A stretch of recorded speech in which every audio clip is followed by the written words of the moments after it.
Assalamualaikum warahmatullahi wabarakatuh. Bismillahirrahmanirrahim. Ashhadu an la ilaha illallah wa ashhadu anna Muhammadar Rasulullah. Allahumma salli ala sayyidina Muhammad wa ala ali sayyidina Muhammad. Rabbi israh li sadri wa yassir li amri wahlul 'uqdatam min lisani yafqahu qawli. Amin. Bismillahirrahmanirrahim.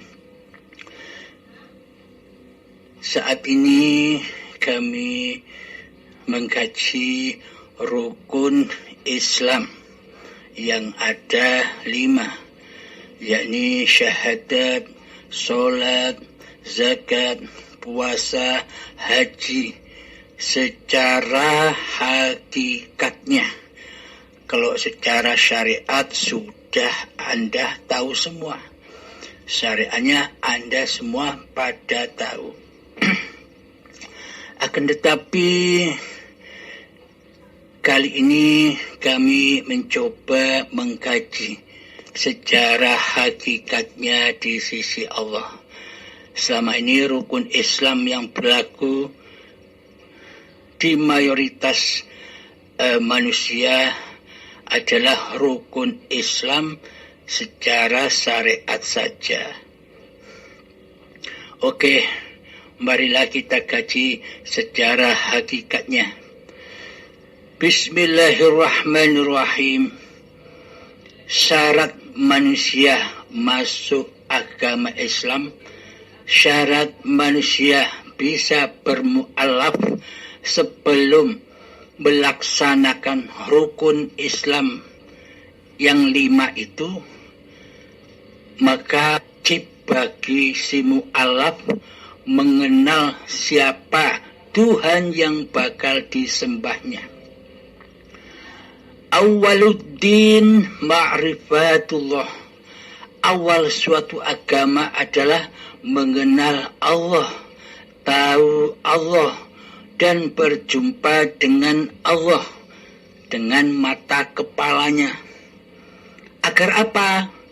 Agar kita bisa menyembah, agar kita bisa mengabdi dengan sesungguh-sungguhnya, mengabdi kepada Tuhan yang akan disembah.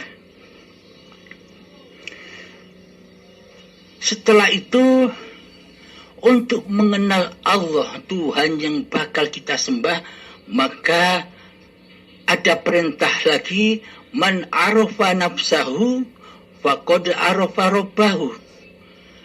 Man arafa nafsahu, barang siapa mengenal hakikat diri sejati manusianya, maka pasti ia akan mengenal Tuhan yang akan disembahnya.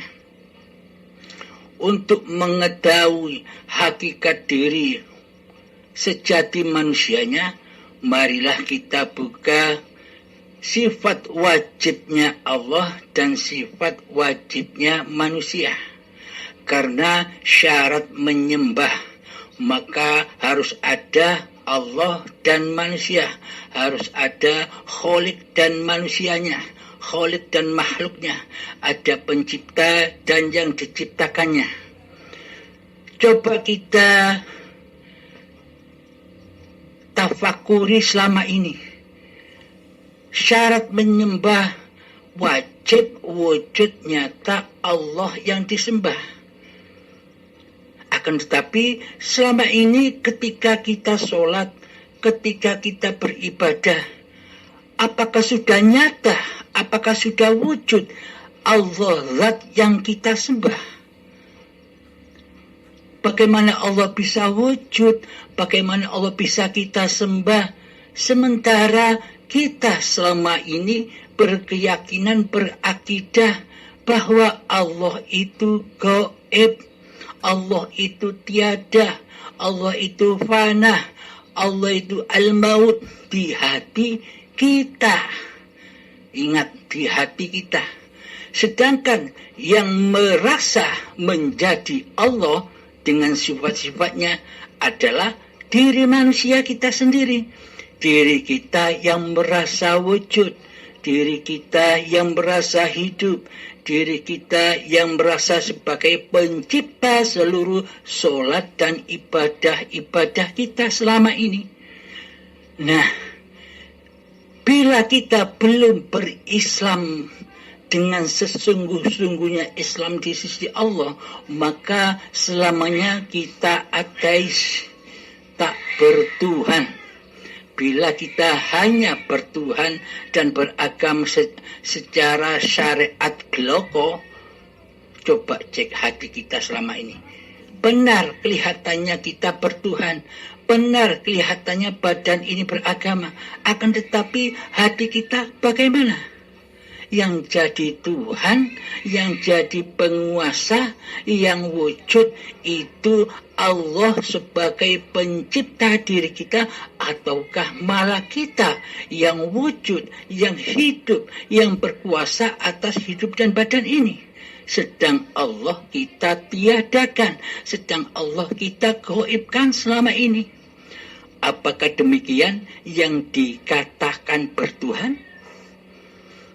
Nonsen. Semua itu hanya angan-angan saja. Coba kita logikakan. Bagaimana mungkin kita bisa menyembah Allah sedang selama ini kita berposisi sebagai Allah di dalam hati kita? Seolah-olah kita tidak butuh Allah. Seolah-olah Allah tidak menguasai diri kita sebagai sang pencipta. Seolah-olah kitalah sebagai penciptanya. Seolah-olah diri kitalah yang merasa berkuasa melakukan apa saja sesuai kehendak hati kita selama ini. Nah, dengan cara beginikah kita dikatakan sudah bertuhan, sedang di dalam hati kita belum bertuhan sama sekali. Hati kita masih ingkar kepada Allah, hati kita masih kufur kepada Allah, hati kita masih mensekutukan Allah dengan diri kita selama ini. Inikah yang dinamakan bertuhan? Sedang yang dinamakan bertuhan itu adalah kita sudah pasrah dituhani oleh Allah. Sebagai hamba hanya bisa menyaksikan Allah yang mempergerakkan badan-badan ini. Begitulah cara bertuhan. Maka dari itu, coba kita kaji sifat Allah yang pertama. Satu, sifat wujud. Wajib bagi Allah itu ada, wajib bagi Allah itu nyata, wajib bagi Allah itu jelas. Kebalikan sifat Allah adalah adam. Muhal bagi Allah itu tidak ada. Muhal bagi Allah itu tidak wujud. Muhal bagi Allah itu tidak nyata. Nah, siapakah pemilik sifat muhalnya Allah itu? Ini yang mana sifat muhal ini adalah kebalikan dari sifatnya Allah. Jadi manusia kitalah yang pandai-pandai memposisikan diri kita di dalam sifat wajib diri manusia kita sendiri, yakni sifat muhalnya Allah sebagai hamba, sebagai yang dicipta oleh Allah. Jadi nyatakanlah di dalam hati kita sifat muhalnya Allah, yakni ketiadaan wujud diri manusia kita, kematian wujud kehidupan manusia kita. Namun selama ini kita terbalik dalam beragama, dalam bertuhan. Malah kita duduk sebagai Tuhannya daripada Allah pencipta diri kita selama ini. Coba renungkan di dalam hati kita. Apakah iya selama ini kita begitu? Nah, ini tandanya hati kita belum Islam. Meskipun kelihatannya secara badaniah, meskipun kelihatannya di sisi manusia, kita sudah bertuhan dan beragama. Karena selama ini kita bertuhan dan beragama hanya di sisi manusia, bukan di sisi Allah. Di sisi Allah kita masih ateis, masih kafir, masih ingkar kepada Allah. Karena Allah gaib bagi kita selama ini. Yang sebenarnya Allah wujud kok kita gaibkan. Kita manusia yang sebenarnya gaib tiada. Loh kok malah kita mewujudkan diri kita sendiri selama ini. Inilah keyakinan akidah yang tidak sesuai dengan ajaran-ajaran para nabi dan para rasul yang membawa tauhid, yang membawa keesaan Allah. Jadi Allah itu tidak memandang raga-ragamu. Allah tidak memandang wajah dan hartamu. Allah tidak memandang ilmu dan amalmu. Allah tidak memandang nasab-nasab kemuliaanmu di sisi manusia. Akan tetapi Allah hanya memandang hatimu. Di dalam hatimu itu yang kau tuhankan itu Allah ataukah dirimu. Hanya itu yang dipandang Allah. Ketika di dalam diri kita yang masih wujud adalah diri manusia kita, berarti selama ini yang kita tuhankan adalah hawa nafsu kita sendiri. Yakni hawa nafsu kita sendiri inilah nyatanya, jelasnya musuh-musuh yang nyata.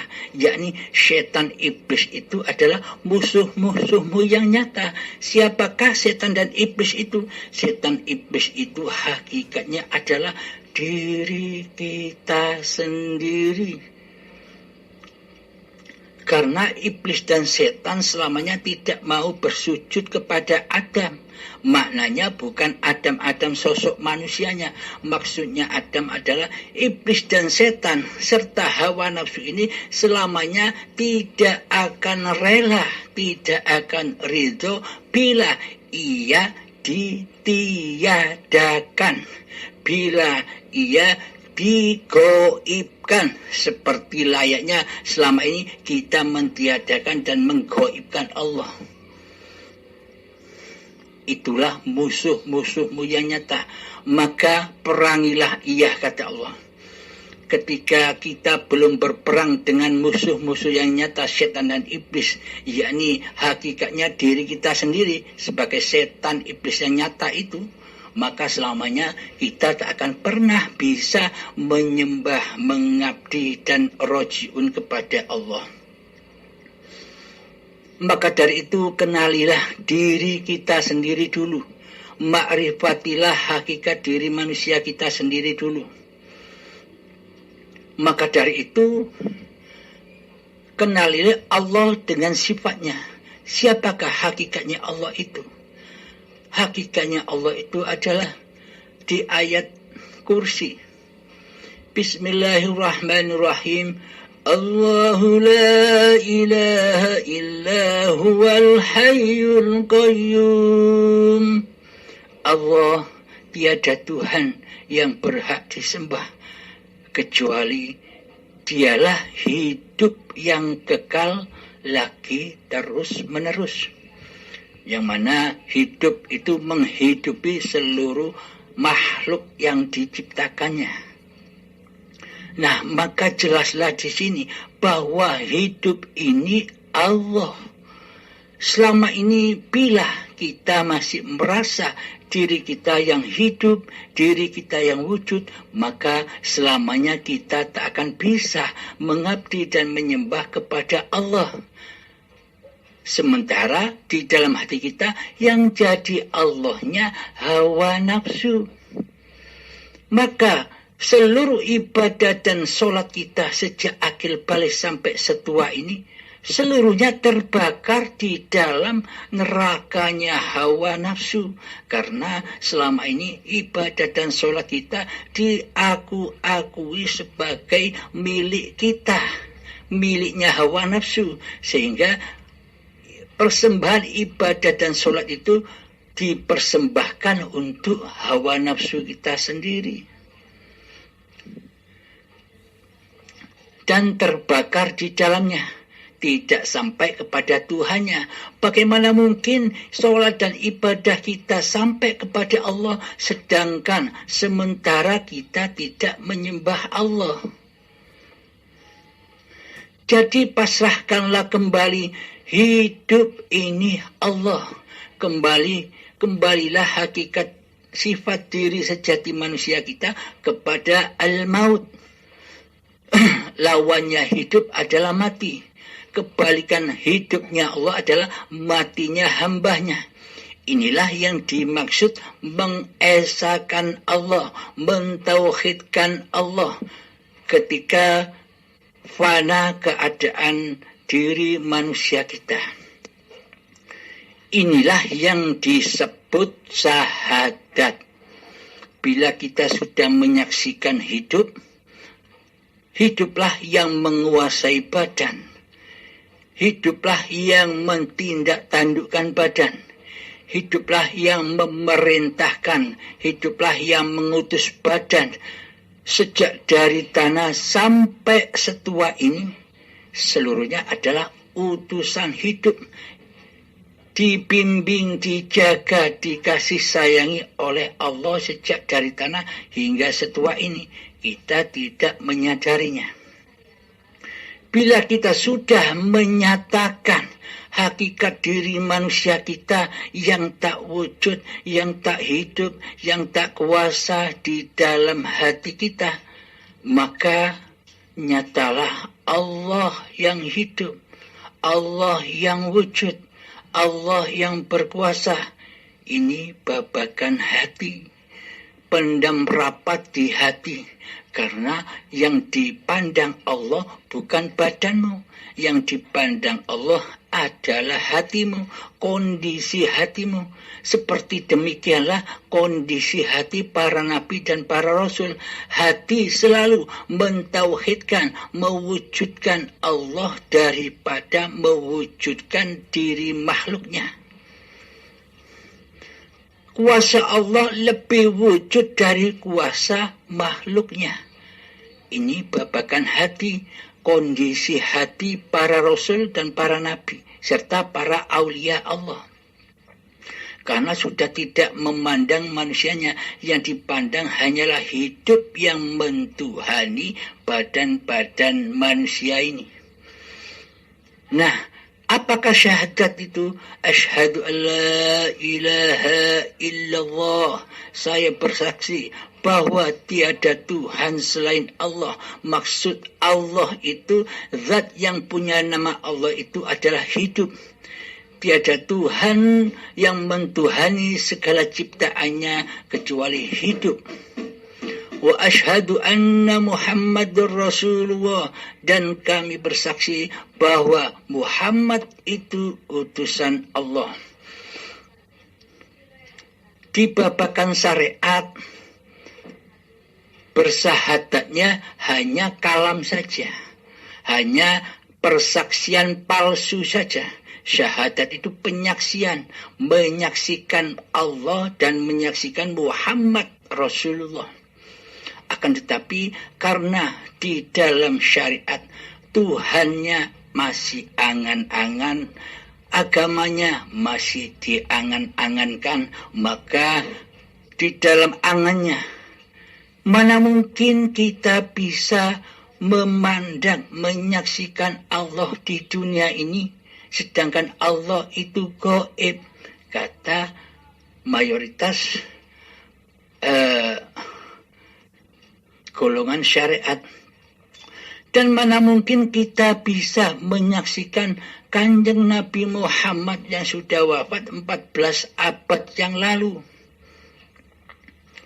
Ini angan-angan manusia. Sedangkan bunyi di dalam syahadat itu, asyhadu an la ilaha illallah wa asyhadu anna Muhammadur Rasulullah. Bukan berbunyi asyhadu an la ilaha illallah wa asyhadu anna Muhammad bin Abdullah. Apakah begitu bunyinya? Nah, kalau bunyinya Muhammad bin Abdullah berarti kita diutus menyaksikan secara live, secara langsung jasad Rasulullah yang sudah wafat 14 abad yang lalu. Akan tetapi yang dimaksud Muhammad Rasulullah itu adalah Muhammad, seluruh badan-badan yang dicipta Allah inilah Muhammad Rasulullah. Muhammad utusan Allah, sejak dari tanah sampai kepada tumbuhan, sampai kepada buah-buahan, sayuran dan padi, sampai kepada sperma dan sel telur, sampai kepada gumpalan darah, sampai kepada gumpalan daging, hingga menjadi janin, sampai menjadi bayi yang suci.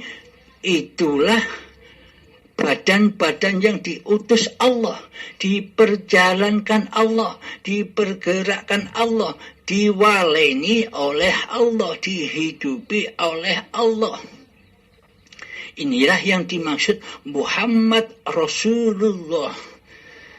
Jadi kita masuk ke dalam diri kita, menyaksikan hidup inilah yang menguasai, hidup inilah yang mengutus badan-badan ini bangun tidur hingga beraktivitas sampai nanti malam tidur kembali.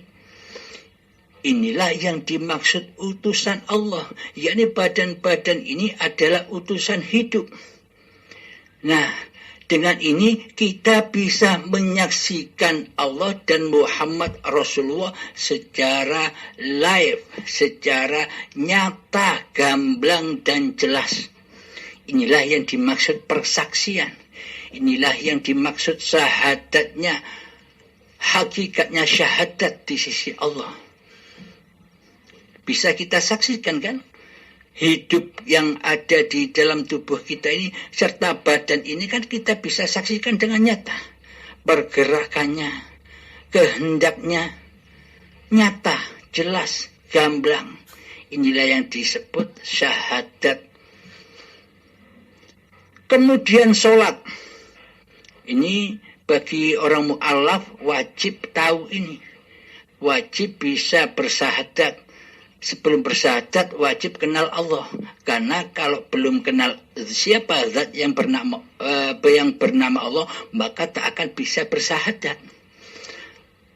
Bila si mu'alaf tidak mengenal Allah, bahwa hidup ini Allah, bila sang mu'alaf tidak mempersembahkan kembali hidup manusianya kembali rojiun kepada hayatullah, maka selamanya tidak akan bisa bersyahadat kepada Allah dan bersyahadat kepada Muhammad Rasulullah.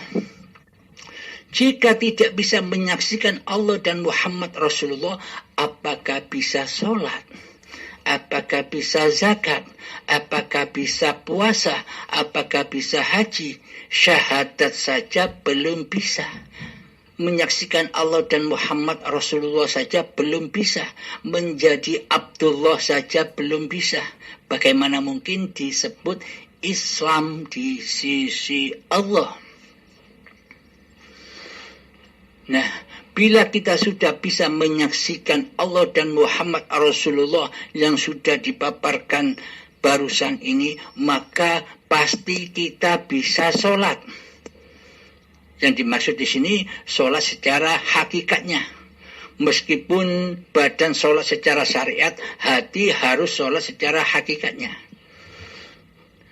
Apa itu hakikatnya? Aqimis sholah li dzikri. Dirikan sholat demi mengingat aku. Apa makna sholat itu? Tujuan sholat itu adalah mengingat Allah. Bagaimana mungkin kita bisa mengingat Allah bila kita tidak kenal Allah? Bagaimana kita mungkin bisa berzikir kepada Allah bila kita tidak pernah berjumpa, bersyahadat kepada Allah? Nah, inilah yang dimaksud sholat. Terus yang ketiga, zakat. Apa maksudnya zakat secara hakikatnya? Hakikat zakat adalah mempersembahkan kembali apa yang paling kita cintai selama ini. Siapa?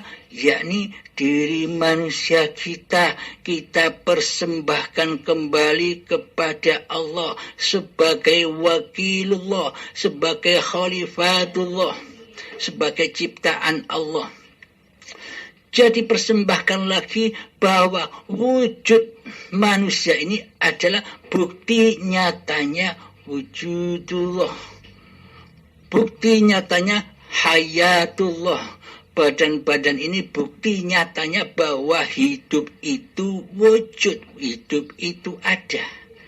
Jadi persembahkan lagi kewujudan diri manusia kita menjadi wujudullah. Ini babakan hati, babakan hati, babakan hati-hati yang menyaksikan itu. Dan persembahkan kembali apa yang kita cintai, yakni hidup, kembali kepada hayatullah, bahwa manusia sejatinya adalah mati, yang hidup hanyalah Allah. Inilah yang dimaknai zakat, mempersembahkan apa yang paling kita cintai, itulah zakat. Yang keempat adalah puasa. Puasa itu apa maknanya? Puasa adalah seluruh pergerakan kita, seluruh ibadah dan sholat kita, di dalamnya kita wajib puasa. Puasa yang bagaimana? Bukan puasa yang menahan lapar dan minum, menahan makan dan minum. Akan tetapi di sini hati, babakan hati. Yang dimaksud berpuasa itu adalah berpuasanya hati dari kewujudan diri manusia kita.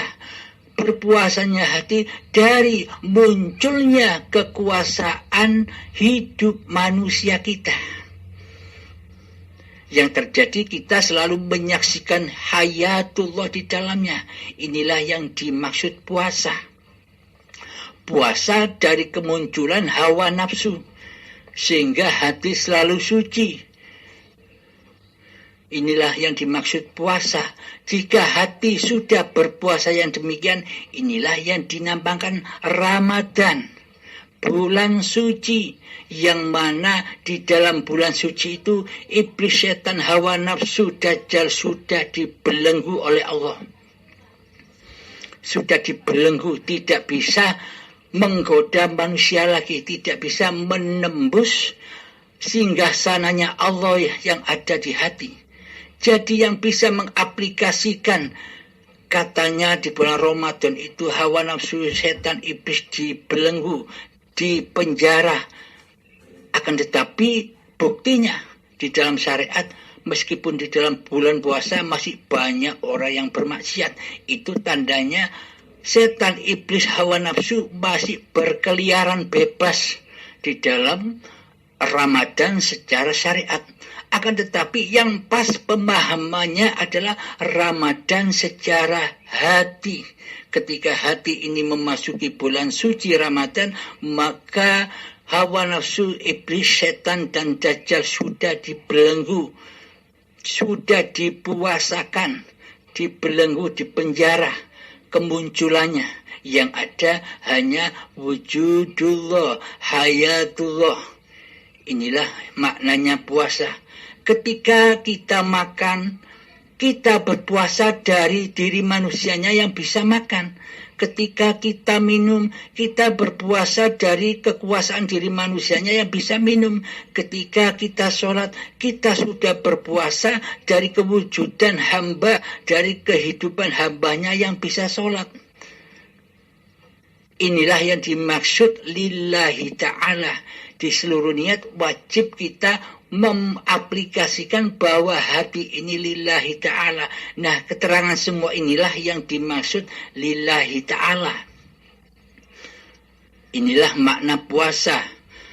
Kemudian yang kelima, yakni haji. Apa hakikat haji itu? Labbaik Allahumma labbaik, labbaik la syarika laka labbaik. Hakikat haji itu adalah hati tidak boleh mensekutukan Allah. Inilah yang dinamakan kesucian. Dengan haji yang seperti inilah, dengan haji yang hati tidak mensekutukan Allah dengan diri manusia kita, maka Dajjal, ceritanya Dajjal tidak akan bisa masuk ke Masjidil Haram dan Baitullah Ka'bah. Dajjal, setan, iblis tidak akan mampu masuk ke dalam Baitullah dan Masjidil Haram, karena sudah suci dari hawa nafsu. Yang dimaksud Masjidil Haram ini adalah badan-badan ini. Yang dimaksud Baitullah adalah hayatullah. Jadi Dajjal tak akan mampu masuk ke kota Mekah, tidak akan mampu masuk ke dalam Masjidil Haram dan Baitullah. Inilah makna keterangan yang di syariat, bahwa katanya besok Dajjal tidak akan bisa masuk ke kota Mekah dan Madinah. Karena apa maksudnya? Secara hakikatnya hawa nafsu, iblis dan setan sudah tidak mampu menerobos sehingga sana hatinya Allah ini. Ketika hambanya sudah fana, inilah yang disebut haji mabrur. Haji yang diterima oleh Allah, karena hatinya sudah lillahi ta'ala, la mawjudan illallah. Hatinya sudah la ilaha illallah. Man qala la ilaha illallah qalal jannah. Barang siapa yang hati aplikasinya yang sudah menyatakan tiada Tuhan selain Allah, maka ia sudah di dalam surga. Jadi surga itu ya sekarang, bukan besok. Ketika hamba sudah mencapai hakikat diri sejatinya, yakni sifat keagamanya. Karena Adam dulu tinggal di surga, ya kembali kepada surga. Inilah yang dimaksud rukun Islam secara hakikatnya. Syariat dan makrifat selalu beriringan. Badan melaksanakan rukun Islam secara syariat, hati juga melaksanakan rukun Islam secara hakikatnya. Jadi sambung hablum minallah dan hablum minan nasnya. Demikian sahabat yang sedikit kami paparkan. Mungkin ini jauh dari sempurna. Bila sahabat ingin menambahkan keterangannya lagi, silahkan. Demikian dari saya, semoga bisa kita ambil hikmahnya. Semoga Allah selalu membimbing hati kita semua. Assalamualaikum warahmatullahi wabarakatuh.